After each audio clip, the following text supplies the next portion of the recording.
Hello, everyone. Welcome to LLK number 63. I am Laura Nelkin. I'm a knitwear designer. I live in upstate New York in the Finger Lakes region, and I am joined tonight by my very spicy, very fun alter ego, Lola. So, Lola and I have a ton to share tonight, and some of you have been to many of my lives before. Some of you, this might be your first time watching me live, and many of you are going to be watching this later. So if you are watching live, there is a live chat thread where you can be chatting with your buddies and, talking typing while I'm chatting away.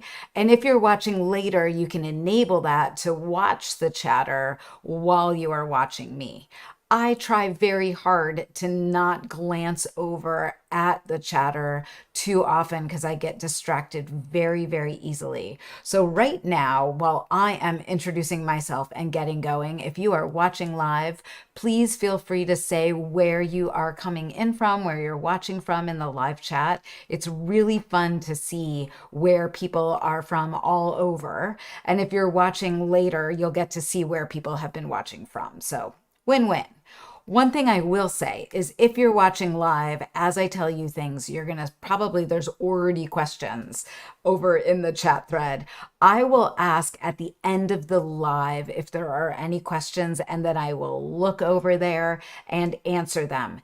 Anything I talk about once this live is over, I'll change the show notes under the live where it says like click for more info, and all of the links to everything I talk about, like what I'm wearing, the pattern I'm showing you, the books that I'm reading. I'll give you everything below so that you can go find it, but it is not there now. And the reason it's not there now is if I put it there now, I would show you one thing, you would click, you would go check that out, and you would forget you were watching the live, because we all know how the internet works. We're like all squirrels. We all get distracted. So if you have questions and you forget and you ask a question in the live chat, if you know the answer, if you're somebody else who's in the live and you're like, oh, she's showing Roofline or she's talking about this thing, go ahead and answer that person. That's super helpful for me when other people get answered. We do have a moderator in the chat. So if anybody is not kind, you're out of here. We've had to deal with that the last few times. I guess that's the nature of my lives getting watched more, is sometimes there's somebody whose ethos does not align with our ethos. And the way I look at things is this is my living room, and y'all get to be kind in my living room, and I'm kind to you, and I'm super happy to be hanging out with you. But if you're an a-hole, you're totally out of here. There you have it. So much to share. Not a lot on my needles right now, but so much off my needles that this live is really going to be about like talking about Cowltopus Mystery Knit Along and what an amazing fun journey that was for us all. I'm going to talk first about Roofline, which I'm wearing, which many of you might not have seen before. We're going to talk about hola, which released like 4 hours ago. We'll talk about Larch slippers for those of you who have questions or have purchased that pattern or are thinking about doing Larch slippers. I have a little Rhinebeck recap. I went to New York State Sheep and Wool 2 weekends ago, and I've got just some photos to share and a lot of stash acquisition and some prizes for you and presents. So all of those things are what we are going to chat about tonight. And then when we get to the end, I'll talk about like what I'm reading, watching, listening, like I always do at the very end of a live. And I love seeing where everybody's coming in when I'm looking over at the chat. That is really, really fun. So first up, since some you might be wondering what I'm wearing, I am wearing Roofline tonight, and I have photos to show you of Roofline. Roofline was the third kit for 2024's N Club. The N Club is my bigger kit, smaller number of kits. There's 3 kits in a year. The N Club signups are always only open for a limited time, typically from like around now until December or January, when it's time for me to order the yarn for the first kit. So signups are open right now for the N Club. This was the third kit that club members got, and it is inspired by, oh, let me see if I can get to that photo. Nope, let me see. Got to go all the way through. Maybe it's not showing. Oh, well, sorry, guys. It is inspired by those rusty sheds, a photo that I took when I was in Faro. Well, I'm sure we'll come through that. This is the kit that club members got. They got a leather handle from France to make their own bag. They got two skeins of Sea Change Fibers Shoreline Sport, which is a linen, silk, Rambouillet wool yarn that is absolutely lovely and has such beautiful drape. And then they got 4 millimeter square Miyuki beads. And oh, there's our rusty shed picture I was looking at. What members are learning how to do is how to work entrelac without having to pick up stitches. I came up with a way of using Stitch Saver for this pattern that makes it so that you can work entrelac and just slide your stitches onto a needle. It is definitely my new favorite thing that I've designed, although I do also love Cowltopus, don't get me wrong, and I know many of you love Cowltopus as well, and we're going to talk about that. But I have finished Roofline, I guess, in like August, and I've been just dying to get to wear it. And it's finally cowl season here, and I'm getting to wear it, and I'm absolutely thrilled about it. It is a two-layered split neck cowl. So those two layers kind of pull apart from each other. It has that garter stitch entrelac on the bottom, and then it transitions into garter stitch. And then here is the bag that everybody got to make. They got one of three different yarn dyed fabrics from Fabulism and that really fun leather bag. And I do have a blog post that I'll link to after this that it has like DIY instructions for making the bag. And then also my friend locally just started an online yarn shop and she has kits for the bag. So if the kit looks interesting to you all, sorry, the bag looks interesting to you all, you can make that now. And I know many of you have seen Roofline and want to knit it, and the pattern will be available in the fall of 2025. So signups for N Club are open now. It's a deposit to sign up, and the balance is charged in January. So fun. What I like to say about the N Club and what is true about the N Club is if you're looking for a way to support me in my design journey, the N Club is the place to do it because that is the place I love to push my boundaries with my needles. I spend a lot of time trying out new techniques, finding new yarns, playing really, really hard, and then bringing patterns to you all that are really, really special and that you've never seen before. So a lot of my designs end up getting kind of dictated by what I've done in the N Club in a year. So if you like to be a person who gets something first and gets to go on that initial journey with me, then the N Club is for you. There you have it in a nutshell, Roofline.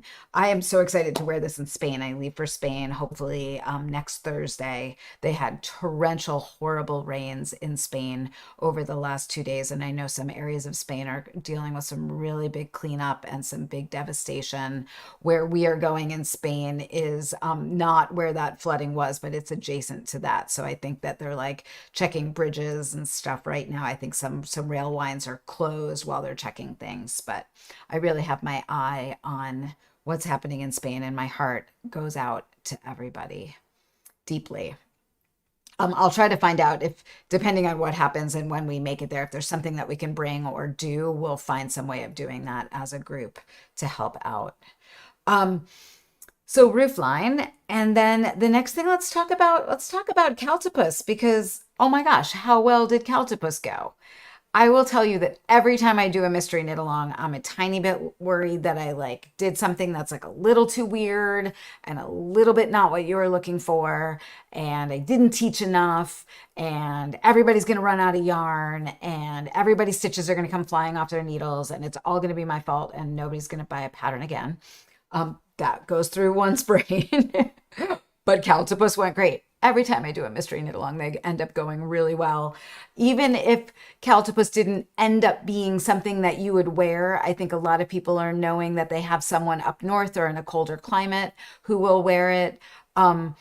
And other people might find that they didn't think that they would wear Cowltopus, but once you get to a cold day and you have a jacket that does not have a hood, and then you don't want to put a hat on because you're going to ruin your hair, Cowltopus is going to fix that problem.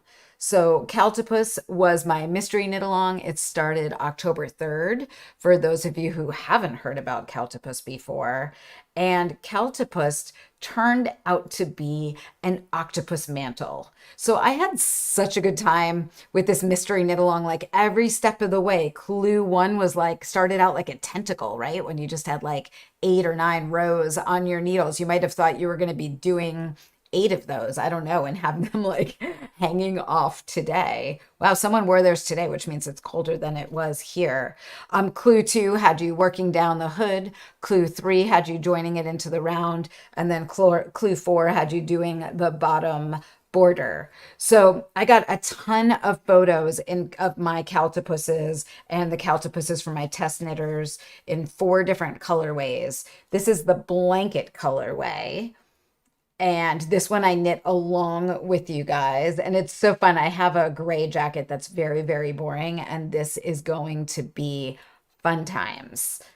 This gives you a really good idea of the side view of Cowltopus. If you are a curly girl, like if you have curly hair, Cowltopus is designed to not crush your curls. This next one is actually the first Cowltopus that I knit, and it's knit in Giant Pacific, and I knit and ripped it a few times, and it's actually a bit different than all of your Cowltopuses. You can see in the top, you do almost see that like little wave at the very, very top. That's because I started with feather and fan shaping right away, and I ended up deciding that I didn't want that. So like if I back up one, you can kind of see how there's a little bit less of that wave right there. I start right away with that slip stitch instead of an area of feather and fan. So there's a few things about this first one that I knit that I ended up changing on the version that you all knit. So when I do mystery knit alongs, and this is an important piece, I design on the needles, which can lead to more ripping, but it kind of also leads to the magic. So fair amount of ripping as I was getting into that. Let me get back to my photo. There it is hanging down the back. We went down to the lake for these photo shoots, and it was like super windy and cloudy and stormy out, and it felt like we were at the ocean, which was awesome. I love that one so much. This is Susie's football Cowltopus that she knit for me when we did test knitting, and she sent it to me so I could use it for some shots. I just wanted to show you how great that color worked and looks. And then this one is Lois's Wonderpuss. And Lois's Wonderpuss, Susie did the brioche option, the Complextopus option, and then Lois went for that ribbing option on the bottom. So it's really fun to kind of get to see that as well. So photo shoots, I spend so much time preparing for photo shoots, thinking about what we're going to do, thinking about the clothing that's not going to like distract from the knit, but like really complement it. And then I completely forgot to take a picture of one other way that you can wear your Cowltopus. And I'm going to take off Rooflines and see if I can manage to get my Cowltopus to do it. Sometimes it takes a little bit of futzing.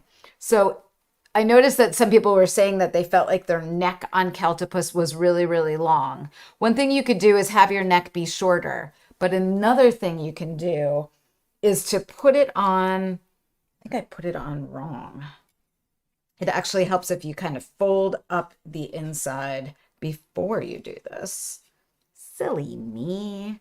So I'm kind of folding up that brioche section so it's in the inside. And when I do a photo shoot in November, it'll be colder. Hopefully there will be snow because these make so much more sense if there's some snow. So do you see how I have the inside kind of folded up a little bit? And then I can have it over, sorry, you probably can't hear me at all. I can have it over my mouth to keep me warm. I'm kind of like fogging up a little bit. So if you live somewhere quite cold and you need to kind of really bundle yourself up, you've got that double layer of the cowl to kind of pull up in there and pull around you. And then what that sucker stitch does is kind of hold everything down and in a little bit. This one does it a little bit more because I did one thing that kind of made it have too much of a sucker. This one has like this little reversible thing that was really really finicky to work, and then also didn't actually stay flipped back like I thought it was going to. So that's one of the things that we got rid of there. Um, Fun surprise feature, and one that I really need to take photos for you to see what that does. I did see someone did that in the Facebook group, and I was like, darn it, I forgot to do that in all of those photos. So that's a little extra. I've got them all right here. Look at the colors on that. The giant Pacific octopus that Susie from Fiber MacGyver knit is potentially my favorite color ever. This one is definitely mine. This one is mine, but if somebody stole it, I would let them steal it or borrow it for a while. And then the other two, I'm going to send back to Susie and Lois when I send them. I have to send them a few things like the January yarn for Lola's Choice, and they didn't get their goodie for November yet. And I feel naked, and I should put a cowl back on, don't you think? Except I'll take it off again to put Hola on, so I'm not gonna mess with it too much. I saw someone said that it would be fun to end theirs with dragon scales. Yeah. So that's a very good segue. So what I love about Cowltopus is like that basic shape. It is so very wearable. It's warm. You could do so much with it, and you could also do it so simply. So when Bella, my daughter, saw Cowltopus, she was like, I love that shape. I want one. Can you do it in dark green? And then I'll tell you what she said after that in a second. So I was like, that's brilliant. And when I was in Ireland, I had just seen Bella. And when I was in Ireland, I got some Snefnug, which is one of my favorite, just like basic, yummy, warm bases. That's an alpaca, merino, and cotton. And it's a Aran weight yarn, whereas all of these were DK weight. And I knit a Hola. And Hola is the exact same shape as Cowltopus, but it is knit without any stitches. So you're doing that same Judy's Magic cast on at the top. You are working flat for a section, and then you are doing the decrease to go around the face, and then you're joining together in the round and doing 2x2 ribbing now. Yes, it is a snood. We can call it a snood. We can call it a hooded cowl. We can call it an octopus mantle, whatever we want.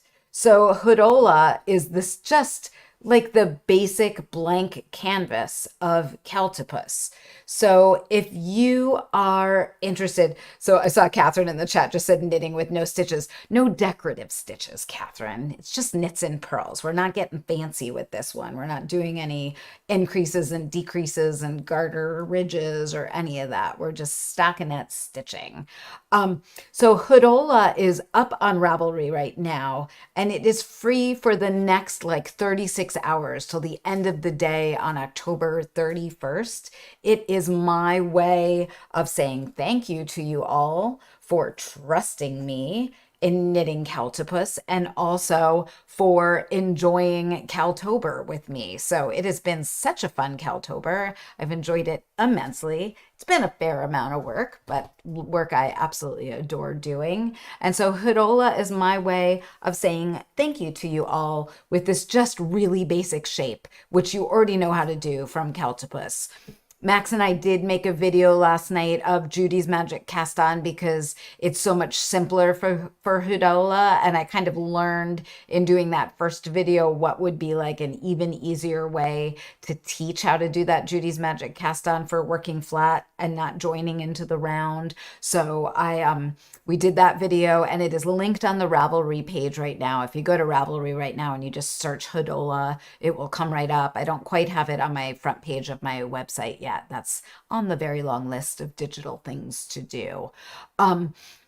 So one thing I think is going to be fun to see is what yarns you all choose to knit your Holas in. So you could use a DK weight, a worsted weight, an Aran weight. Your goal is going to be to get that 5.5 stitches to the inch. So this is 5.5 stitches to the inch. I think I use size 5 or 6 needles to get that 5.5 stitches to the inch.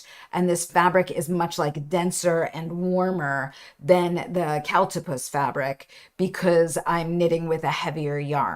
So the yardage is the same for all of those because the gauge is the same, but you could just choose something heavier and knit it more densely if you live in a warmer climate. The other thing that you can do is, I don't know, maybe you love doing that brioche in Cowltopus. You know how to do the brioche in the round. You can introduce a second color. You could stripe the whole thing. You could do something fun in the body if you want to. I think it would be amazing in like a Freya gradient yarn. I might have to get a ball of Freya at some point and see what one looks like in Freya from the top down, and then like maybe brioche on the bottom worked from the inside and outside of the ball. I mean, the sky is the limit with this thing. And part of giving you a pattern that is a blank canvas, after you understand what I did with it, it's going to be very fun to see what you all do with it. This is bugging me a little bit. I just got to pull that down a tiny bit. Now, you really could have the yarn be the star. I love that, Sue. I have two other Hidolas off with a model knitter. Thank you, Marguerite, because I didn't have time to knit more. I've already like knit so many of these and I have to move on a little bit because it's actually time for me to think about spring. Crazy. But I have one being knit in some yarn that I got when I was at Rhinebeck that is like a lovely deep green tweed yarn. It's a Shiniko wool, and that's going to be for my daughter Bella. And then I have another one that's getting knit in a base that I'll show you in a few minutes that's an alpaca wool, and that's going to be for me, and that's got a little bit more color going on in it. It's going to be a little bit different than just this like super plain one. I think this one goes great with my gold coat that I'm wearing it with, but with other things, I think in deep, deep winter, I don't know, it's not a horrible color for me because it's kind of warm, but do you know what I'm going to do? I'm really chatty here. I am going to line this with silk, and I'm hoping I get to do this weekend. I have some silk left over from making my coat. It's a Liberty of London silk. I think it's a, I forget if it's a charmeuse or a crepe. It might be a crepe.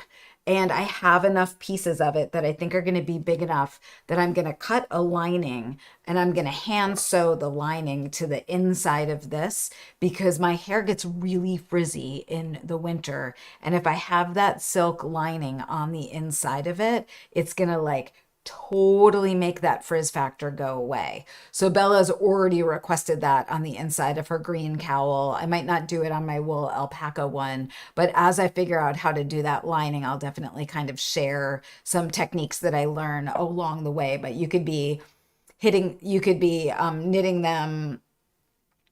You could be knitting your, sorry, I saw a thing and I'm not supposed to read the comments. I get distracted. You could be knitting your Hidola, and then if you decide you want to line it, we can cross that bridge in the next live, and you'll be ready to learn the techniques for that. So let's make that our technique. Georgia just had an amazing idea that you could embroider on it, and I am so deeply in love with you right now, Georgia, because look, so okay, maybe it's good when I read the comments a little bit. So if I have my, let's go to the overhead camera. I've got my Hidola under the camera. And one thing I bought at Reinbeck that I was going to show you later, but I'll show it to you now, are these 4 wool yarns. They're wool embroidery yarn that I got at the CC's wool booth, and they're a rustic wool moire. So they have this like lovely tweediness to them, and they're single ply, so they're going to bloom beautifully. And I am taking a workshop when I am at Knit Barcelona on embroidering on knits from a teacher whose work is absolutely incredible. I tried embroidering on knits last year. Y'all did that along with me. I think I have a lot to learn, honestly. So I am going to bring these to class, and I'm going to bring this to class. And these look great. I'm good. I'm good with this, even if I still line. We are all good right there. So I can do something on the outside to just make it a little bit more colorful and poppy, and then I can line it with that, and I will be boring no more. Way to make that Hidola a blank canvas right there. Great idea. You guys are fun to collaborate with. So that is Hidola, and it is up on Ravelry. You do not need a coupon code. The rest of my cowl patterns for the rest of Cowltober are 50% off. So I know a lot of you were like waiting for another cowl pattern to come up. And I have way more than 30 cowl patterns now, and I've been highlighting one a day for 50% off. So for the last 2 days, they're all 50% off. I think that if you want to get Hodola for free, you need to like get it first and then go back and build your cart, or vice versa, build your cart with everything for 50% off and then get Hodola for free. I'm not sure you can do like both of those promotions, let's call them, schemes. I don't know what you want to call it, at the same time. So I hope that that makes sense. And I see people saying thank you, and really thank you, because this was my best pattern sales month ever, and I really appreciate it. I love designing, and I get to design because you all support my work. So it's like a give take thing. So I'm thanking you, you're thanking me. Yay. I know the silk lining, we're all excited over here in the chat thread. Who notices that my mug matches Roofline's very, very well. Clearly, I like the brown and aqua family a lot. Other things that we have knit before we move on to other stuff: Larch slippers. So last spring, I designed Larch Peds. They are a top-down short sock that has a ribbed cuff. That is, you work the inside of the lining first, sorry, a lined rib cuff, and then you work the outside, and then you join into the round. And then I've got a fun way to do Lola's pickup line for the heel. They've got optional arch shaping, and one of my most popular patterns to date, and a brand new pattern. So when these came out, many of you asked if I would do a DK weight version or a slipper version. And so this summer when I was traveling, I figured out how to do a slipper. I quickly figured out that the inside of the lining needed to be stockinette stitch and not ribbed, because the ribbing just got way too bulky on the inside of that cuff. So they are worked the exact same way as the Peds. The Peds have like a 50-minute long video to support you in knitting the Peds. I would say the trixiest bit is getting going with that cuff. The slippers are easier because the cuff is stockinette stitch and not ribbed. So if you're following the Ped video, make sure that you're just purling right side rows, knitting right side rows and purling wrong side rows instead of doing one by one ribbing. The other difference is when you get to the heel flap, you can use Stitch Saver for Lola's pickup line instead of using a spare small circular needle, because since your yarn is bulkier, you can kind of get away with using Stitch Saver there. And then finally, the biggest difference, and this I want to show to you underneath the camera, is that these have a princess sole on them. So what a princess sole means is that you have purl bumps on the outside and knit stitches on the inside. And some of you who've been following my designs for a while know that I love to do this sometimes in socks.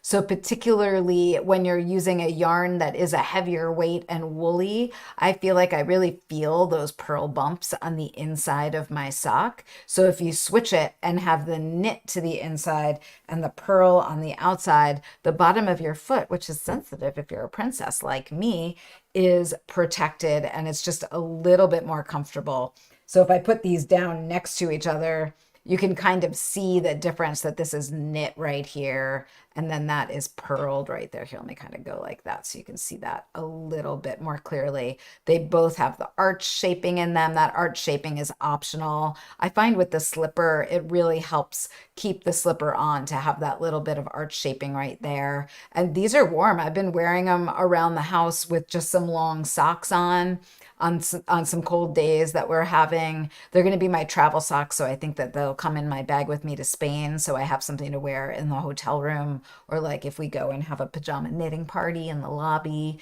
We'll see if I wear them down to the lobby or not. I don't know how cold it's going to be. Sorry about that little piece of yarn or thread on that sock. That was sturdy looking right there. So Larch Peds, if I showed you some photos for Larch Peds, That is a sheepskin that I got when I was in Iceland this summer. This is how I write everything off. I use it in photo shoots.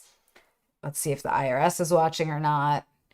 Um, there's a showing you that inside of the ped. There's kind of a close up to see him more easily. There is, I should say, the first one that I knit in Jill Draper Make Stuff Barstow held double, which is 100% Dorset like woolly wool sock yarn that is really, really lovely. I absolutely adore it. Um, it makes a sturdy, lovely sock that is really hardy. So that I knit a few Larch slippers in Jill Draper Make Stuff Barstow. And then when I was away this summer, I got this self-striping yarn from Lang. And this one that you're looking at is actually one of my first ones. So I can see that there was like a little issue with that short row at the front right there. And then I think that this one actually has that ribbed cuff on the inside. So you can see that the back of the cuff is a little bit bulkier than it should be. So I think it's interesting for you guys to see kind of the design process. This is a close up of doing Lola's pickup line along that heel flap. Some of you know about Lola's pickup line. If you don't, I have a separate YouTube tutorial that teaches you how to wrap your yarn around a piece of stitch saver or spare needle so that you can work right off of those wraps without having to pick up stitches. Um, Finally, this photo was going to be one of the photos I used for the main cover shot. And Steffi, who works with me, we like to go through photos together just to have more eyes. And she affectionately named this photo the Sasquatch photo. So if you look in the back, the sheepskin is kind of popping up a little bit in my crotch area. So I can't look at that photo now without calling it the Sasquatch photo. There was Lola for you. You knew she was coming. You've just been waiting for her for so long. She's around, I promise. I know I seem a little serious tonight, but I'm so not serious. So other things off my needles, like not actually anything on my needles to speak of right now. I have some ideas up here percolating, but I've had so much that I've been trying to get out that sometimes I need to kind of stop and do the releases and not drag my feet on that. I was going to wait on Larch slippers, but I realized that since I'm going to be in Spain and a lot of you were wanting to knit them for holiday presents, it was just polite to give you more time to get going on them, like to get your yarn, to like have a time where you had a false start or two, especially if you're wanting to make them for a bunch of people in your family, which I know people had been planning to do and already gotten some yarn. So that's why Larch, I did this thing one day on Cowltober where I was like, let's do Socktober today. Um, so I told Max that on Friday I might have a bit of a Cowltober hangover. Like I might need a little bit of a like a detox, a little bit of a break from cowls and like posting every day. I might just need to take a deep breath. He was like, "You're gonna have a D socks," which he knows that there are some socks I've been working on my needles. So super funny guy. He's canceled. How's that? Um, Other things to tell you about. Do you want to hear about Reinbeck? We haven't talked about Reinbeck yet. So things that are on my needles before we talk about Reinbeck is I'm thinking about my cruise project because I'm taking a group to South America in March. So I like to have a design that I've designed for that, and the yarn we'll be able to get when we're at Manos del Uruguay if people want to make it. Um, Thinking about that project. I have an idea. It's in sketching, swatching stage. I'm also working on something for Patty Lyon's retreat, and I think I finally figured out how I can take Lake Hug and make it work because if some of you might remember Lake Hug, it's been back here forever. I think I finally maybe have an answer for it that I'm quite excited about. Um, and then let's see what else. Lake Hug. Um, the Spanish project that I'm being kind of teasy about because I want everybody to be surprised about it when they get it. That one I have some more on my needles because I want to have step outs for class to teach people things.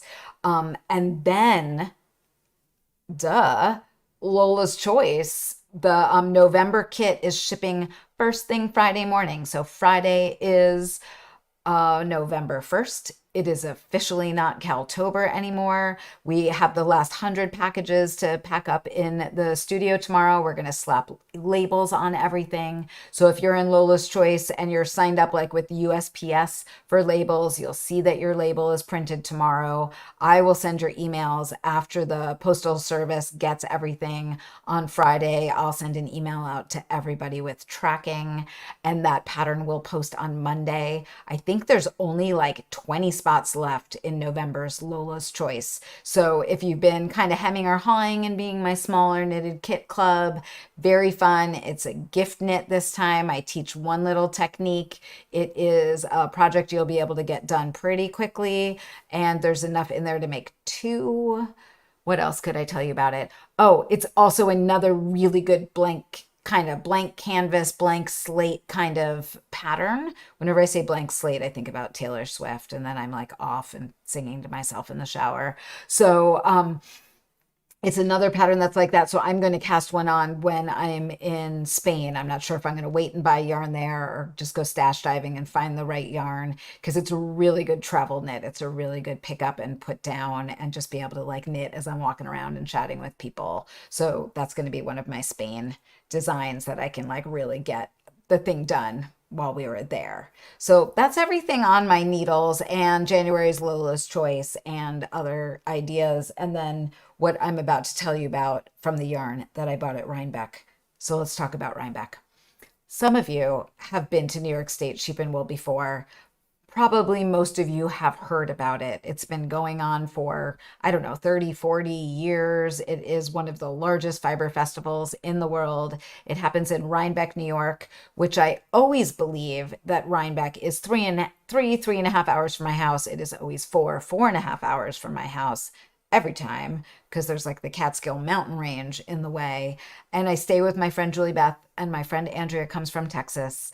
And Julie Beth's husband Peter treats us like rock stars. I didn't sleep in my van there this year. I normally do. I got a bed and I slept much better. I'm going to admit that I was not as tired this Rhinebeck. And one of the things we've been doing at Rhinebeck the last few years, oh, I can't get to the photo I want, so we'll just wait on that for a second, is take a broom class. So we'll get to those, but this is the first real day of Rhinebeck. I think my photos didn't end up in the order I want, so I'm just going to tell you about photos as they pop up.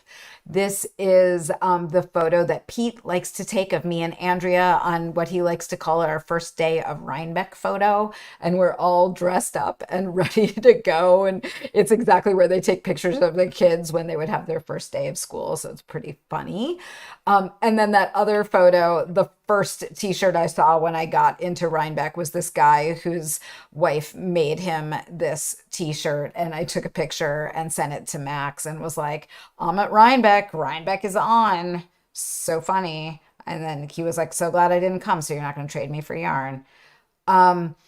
I wore a baby octopus costume at the Fiber MacGyver booth. Susie from Fiber MacGyver was at Rhinebeck for the first time, and she killed it. It was amazing. Her booth was phenomenal and so fun, and everybody just wanted to be there and hang out.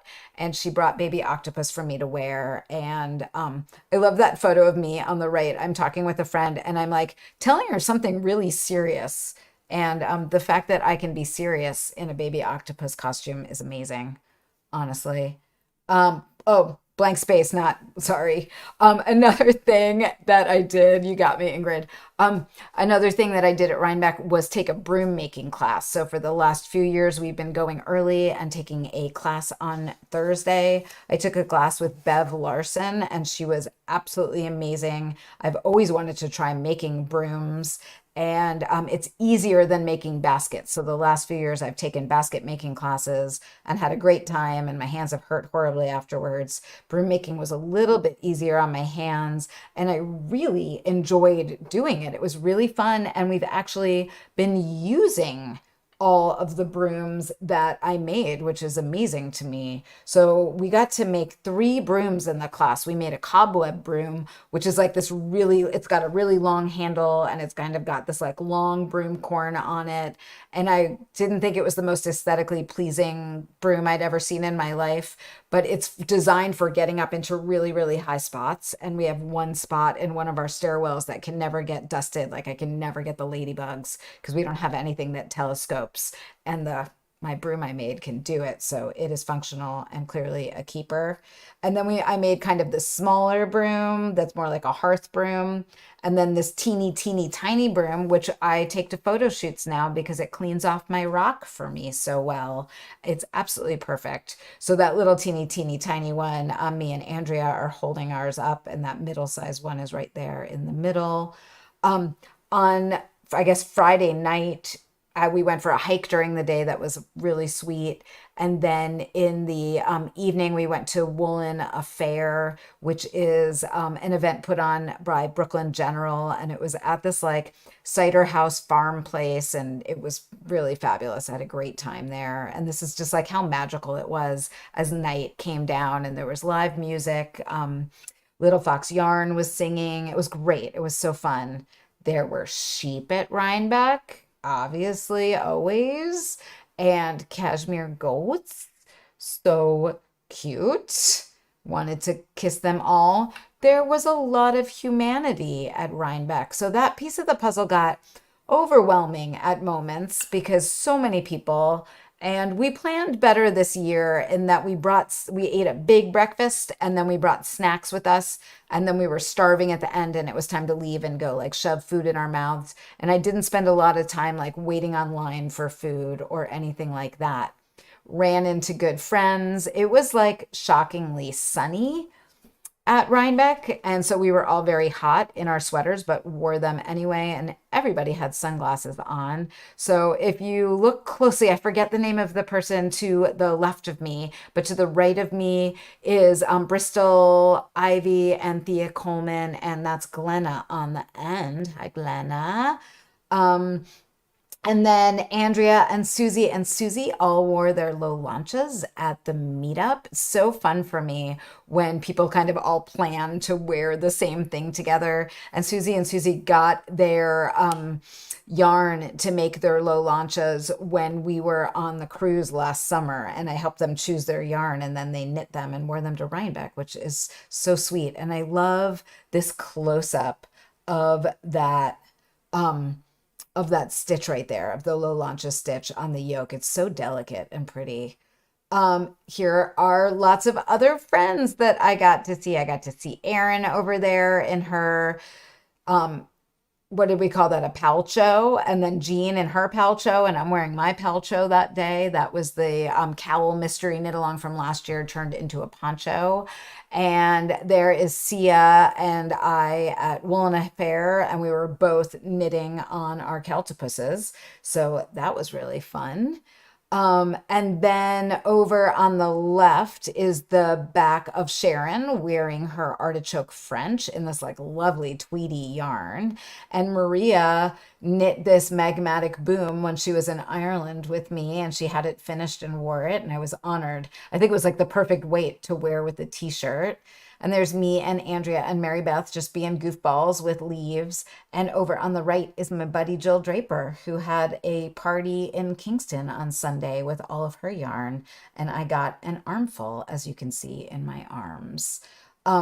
This is the Hudson River from Jill's at the very end. And then I think maybe just a few photos are missing here. So that's okay. That was a lot of photos.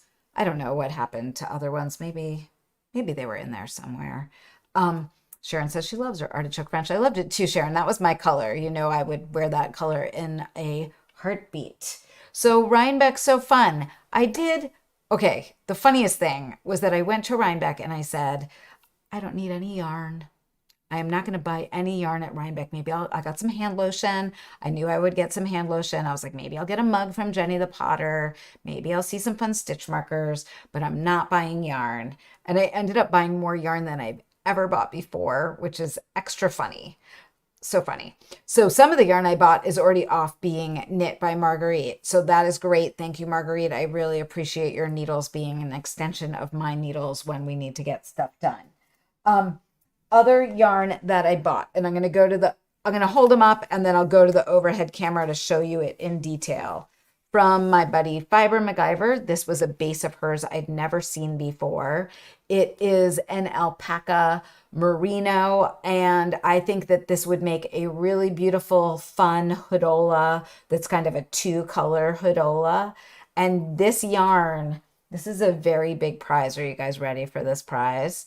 This yarn is the Cowltopus, which is different than any other prize for like Cowltopus or anything. The Cowltopus prize in my Ravelry group. So most of you have not picked up on that there is also a cowl knitting contest in the Ravelry group that is separate from the finished Cowltopus project. I don't think I ever put it in an email because it was like too much.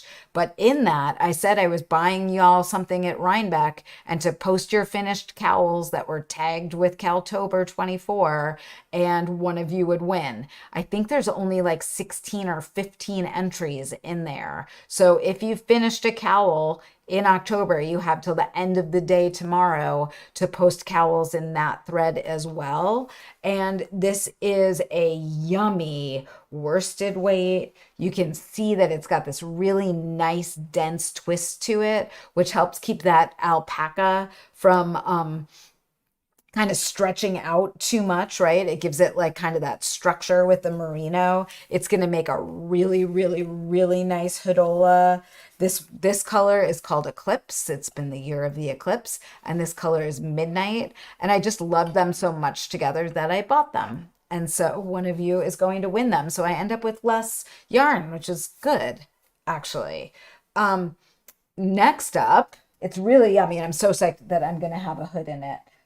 Also from Fiber MacGyver, just to finish up Susie, it was like the end of the day on Sunday, and I was like, oh, I meant to buy a sock blank from Susie.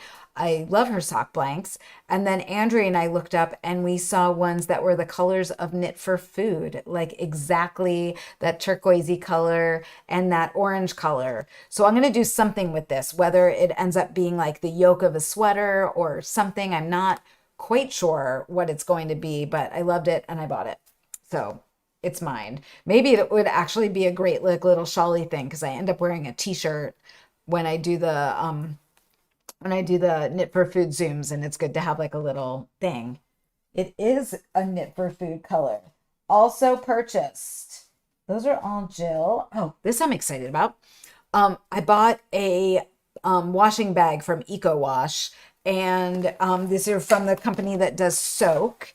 And these were actually just reviewed in the wire cutter. And I've been needing a bag to like put my socks and lingerie in, but all the ones I've ever had in the past are kind of flat and stuff ends up like mushed in there. But this one's shaped like a dumpling, which I think is brilliant. I think it's also going to be great for sweaters or other delicates that you wash. I don't always wash my hand knits very much, but other things that you want to keep protected in the washing machine. This is a very functional, not totally knitting kind of thing, but I'm very happy to have it. And I will put it in Lola's gift guide, which will come out in November on my blog. I do that like gift guide every year if you need like a list to send somebody of things you might want. This I am excited about, and I have not decided what it's going to be. Sometimes I wish I bought 3 more skeins. I bought 3 skeins of it total, thinking I would make a little vest, because I actually think that Reinbeck the last bunch of years has been more like a vest weather kind of Reinbeck than a full-on big-ass sweater kind of Reinbeck. We've been really having warmer weather in October. So this yarn is from Avalon Springs Farm, who I'd never seen before. They were in the big building where Soak was and a few other things. And it is a small batch yarn. It is from sheep on their farm. And I think, I'm not sure if the merino's from their farm or the mohair's from their farm, the mohair goat, but it's a merino mohair and sari silk. So the chopped up sari silk is what gives it all of this like incredible like depth and tweediness to it. I just kind of like want you to see it. Susie, I remember you seeing the photo of it on Instagram and being like, oh, I love that yarn. It is so fun because it's like multicolored but also gray at the same time. So it's kind of like the perfect vest yarn, don't you think? If I was going to be like lame, I would just knit a really nice Tosca vest out of it. So part of what I've been trying to do lately is revisit patterns of mine that I know I love and I know I wear a lot, but that I could like use a new one in. So I was thinking when I bought it, the three skeins, that it would be a great Tosca vest. My favorite thing to do is just drop yarn when I'm done showing it to you. So that's a lovely one. Next up, before I get to all the Jill yarn, I bought some wool pellets for my plants from the Massachusetts Fiber Shed. So besides all of like the animals and all of the yarn and all of the finished goods, there was also a building that had a bunch of different tables from different fiber sheds along the eastern seaboard. So the Western Mass Fiber Shed had these wool pellets that are a natural fertilizer that is 100% raw wool, and you're supposed to just mix them into your soil, and they help maintain moisture, and they help like feed nitrogen and phosphate and potassium into the soil. So I won't use these with my succulents because I think that they'll make the soil too moist. Like these guys behind me back here won't get it.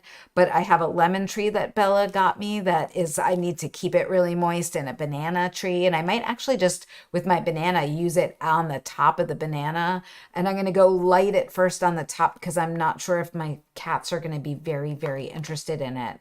And so I will find out if it's more of like an outdoor use thing or an indoor use thing for my indoor plants. If I just put it on the top and I don't mix it in, if the cats are very interested in it, I can scrape it off again. Y'all know what I'm talking about. Silly kitties. Got to keep an eye on them. I love my plants. It was fun to buy them something. I also got a Jenny the Potter whiskey mug, which might be like my favorite whiskey mug I've ever purchased in my entire life. And one of the reasons I love it, besides this adorable sheep, is that this little sunflower right here is the perfect spot to put your thumb to hold it. So I've also been drinking my cider out of it, whatever, like whatever I can find that I'm sipping on. It's not quite big enough as a teacup. It's more of a like small drink cup, but I adore it. She might have pre-orders still open for them. I am not sure about that, but I was very happy to grab one. And then I also found the Holland Hoof Farm store, which was this adorable family from Southeast Ohio that like lives on a farm. And one of the daughters, when she was like 8 or 9, started playing with clay. And now they have this like full on family business, and they make stitch markers and gorgeous buttons. I got these really cute little octopus buttons right there. And I got penguin stitch markers for the South America cruise because they were too cute not to buy. I didn't get any other buttons because I couldn't think of something that needed buttons right now. And then she also had planters that were, I'm kind of regretting not buying, but I am sure I will see her in the future. And then on Sunday morning, I went to Jill Draper's, and Jill has a brand new yarn called High Plains that is 100% superfine merino. I forget the micron count. The micron count is not on here, but it is almost like cashmere. It is so, so, so fine and soft that typically Jill does a woolen spuns with a lot of her yarns, and she did a worsted spin with this yarn because she knew that it was so fine that it needed like more structure and more twist to it. So if I hold it underneath the camera, First, you can see what a gorgeous job Jill does at glazing with her colors. Like this is purple, but it's not. It's like fuchsia and it's purple, and then it's some of both of those. And then this is one of my favorite all-time colors from Jill, this bottle color. I've used it a few times over the years. So I bought myself this purple skein because I love this purple stain. And I got you guys this bottle skein as the giveaway for this live. So High Plains, I don't even think it's on Jill's website yet. I think she sold out of it at her party and she's dyeing it right now. And I just saw that she said that she's going to be posting it maybe next weekend or the weekend after. And the best way to get first dibs on it, if you're interested, is to sign up for her newsletter. So Jill Draper Makes Stuff. Just Google her. She is an awesome human who does really interesting things with yarn and yarn base, with fiber and yarn bases that nobody else does. So when you buy yarn from her, you're buying something very unique and very much supporting farmers and supporting mills. The last thing I got from Jill, I actually have a skein of this down here downstairs that coordinates with this pretty well. This is Lee in the North Atlantic coverway, and wait till you see this one up close because again, it's got that glazing on it. This skein has 880 yards on it. It's 60% Rambouillet wool and 40% alpaca, and it's a gorgeous lace weight that makes the most beautiful lace fabric. And I have some visions for it right now. I'm not sure if they're like lacy garment visions or lacy shawl visions, but something is going to happen with Lee in the next year because I know the fabric that it makes is really unique and stunning and will be like nothing that has been on our needles before. And that is one of the things that I absolutely love. I know North Atlantic, I just saw Justine said something about North Atlantic. I think I did a bunch in a Sopus in North Atlantic when we were doing Cambio cowls. And I was like, before a Sopus got discontinued, that was one of the yarns I did a lot of designs in. This is my broom I made, one of my brooms. So if I put that under here, you can see like how fun is that? I did that. I mean, it's not perfect, but I like cut that with a blade and I wrapped with this nylon cord and it works really well. When I made 3 brooms, Max was like, because you love cleaning so much, like I hate cleaning. I hardly do it unless I absolutely have to. It is not my jam. I like to knit. So that's Rhinebeck in a pretty good nutshell. Let's talk about the future. Lots of ideas here, and we're going on an hour. I thought this was going to be a short live. I don't normally do 2 lives in a month, but I am gone for almost the whole month of November. So I really wanted to sneak one in before I was away again. This weekend, I am going to a creative retreat. So I really am going to take a break this weekend. I've been going, as they say in the industry, balls out.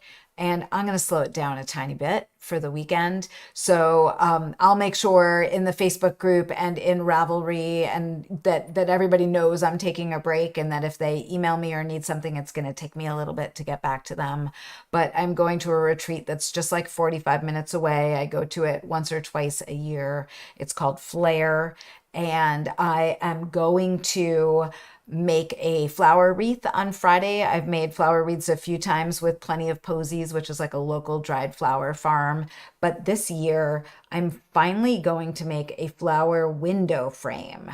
So some of you might remember that I've shared Layla Robinson's work before. She's from the UK and she makes these frames with chicken wire and like sticks, and then she puts dried flowers into them and makes like basically a window. And what I love about these is once you make the frame, as the flowers kind of like start to lose their color over the time, you can kind of refresh it every summer at the end of the summer.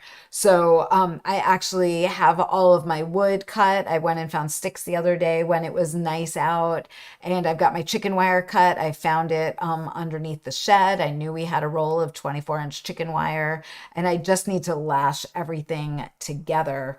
But I was waiting until I made a few videos because I'm pretty sure that my hands are going to get trashed from doing that. So we're almost done with video stuff, and then I'll make that, and it's going to take more time to like lash it and put the frame together than it is to put the flowers in there. So very excited about that idea, and it's been on my mind for like 2 years that I've been wanting to do this. So I'm glad I like found some hours this week to go out and like gather the supplies and kind of like figure out what I needed. I actually have supplies for two because that's how I roll. Because I found after I found the sticks for making the first one, I was in my shed and I found some like bamboo pieces from a bamboo rake that we didn't throw out because we don't throw things out because you might need it for something crafty. And I just cut off the curved end from the rake, and it's going to make this like perfect square, I think. So maybe it'll look great on the wall behind me. What do you think? We're going to try it. We'll see. It's a possibility. So I'm doing that. And then I am also going to make a sandhill sling, which is kind of a smaller backpack shape. I think I showed it to you in the last live. I found wool that I bought in Scotland a bunch of years ago for the front panel. I think it's going to be really, really pretty. I've got all my fabrics picked out. I just have to do the cutting. But I need to have the headspace for cutting maybe tomorrow night is the plan there. In terms of like listening, watching, reading, for reading, I finished some books. I've had kind of been on this octopus thing with you all. I've been reading, watching, listening all of our octopus books. And so I've just kind of like refreshed my list, and I downloaded the Paris novel by Ruth Reichl to read. I've heard excellent things about it. I'm quite excited to dig into that. It is set in 1980s Paris, and it's like a little bit of a romance, and then it also has a lot of food in it. So interestingly, I have two books about Paris. I have no idea how that happened because I'm going to Spain. You would think I should read books about Spain. And that book, the second book that I have downloaded is The Keeper of Happy Endings, which that title, Lola was like, we are totally reading about happy endings, Mom, Laura, whatever we call each other, me and Lola. That was weird. So The Keeper of Happy Endings is by Barbara Davis, and it is about a bridal gown atelier in Paris in the 1940s, and it's a historical romance. I think it's going to be, I've read great things about it, so I'm super excited to read that as well. In terms of watching, I've not been watching a lot. I've not had a lot of bandwidth for watching anything, and if I do, I've been watching Resident Alien when I have time for like a show or two, and I'm kind of like really stretching out that experience because it's really funny and I'm totally enjoying it. But I also watched a movie on Netflix called Nobody Wants This that is about a young rabbi who meets a young woman at a party who is definitely not Jewish, and their banter is hysterical. It's really funny. So if you just want to, we all might need something to just kind of lean into and take a break from the news, watch something good, go back to paying attention to what's going on. Don't ignore it. Highly suggest that one. In terms of cooking, I've actually been making soups. I made a great butternut squash soup last week with ginger that I got from my friend Lisa over in Hector. And then last night I made some lentil soup. I have this like basic lentil soup recipe I always make. And then I made an apple cider donut cake from Smitten Kitchen, which she just posted on her blog like last week, I think. And super yummy. It could have been more flavorful. I think I wish. So you take your apple cider and you cook it down from 4 cups to 2 cups. And I think I didn't have the heat on high enough, and I could have let it like cook down more. So it was a little bit more of a glaze. And then I added in spices. I probably could have done I wish I had grated in some of Lisa's ginger. I did add some cardamom, which added a really nice kick because I basically add cardamom to everything. And then the one thing that I needed to do was add gluten-free flour because I'm not eating gluten right now. So I used gluten-free flour and I ran out of that. So I had to use some almond flour and I didn't have any xanthan gum to like make it lighter. So my cake's a little moist and texture wise, gluten-free stuff sometimes flavors good. Texture I haven't quite gotten the hang of all the way yet. So that's eating. That's a fun cake if you're in the mood to make a cake at some point this weekend. Highly suggest that recipe. It's a fun one. Um, so I need to tell you the winner of last week's live. I need to give you a prompt for you to win this skein of Jill Draper Make Stuff bottle and I'll announce that winner on the next live. Once again, oh, I remembered what my idea was to ask you because I need help with something. So, the winner of last week's live, and now is a good time while I'm telling you this. If you have any questions that you have not gotten answered or can't wait for links, if you could put that into the chat right now, I'll tell you the winner. I'll jump and do that. Come back again. So the winner of last week's live is Roxana Phillips 9914. And I had asked you what you thought you were making with Cowltopus Clue 1 because we had just finished Clue 1. And Roxana says, I think Clue 1 is a mantle hood and the upcoming clues will create the effect of tentacles wrapping around our necks in a big old octopus hug. That's fun. I can't wait till tomorrow and Clue 2. So I see one question from Justine. I'm trying to remember what else Bella said about Hodola other than that she wanted a dark green one. I think what she said, it was more about Cowltopus, that Cowltopus was a little bit too much of a party for her and that Hodola was going to be very, very wearable. She has oh, I remember what it was, Justine. Bella has super curly, awesome hair. So she doesn't wear hats in the winter, which I hate because all I can see is all the heat escaping from her head. But when you have super curly hair that doesn't like fall down very much and you wear a hat, you all know this, it just gets crushed and then you're wearing a hat for the rest of the day or until you can like fix your curls. So if you have a hood and it's lined with silk to not make your hood frizzy. So that's what it was, as she was asking if I would line her hodola with silk, but I was like waiting to get to that. So good job, Lola. I remembered what I was saying. I am not going to have kits for Hodola because Hodola is really a stash dive kind of project.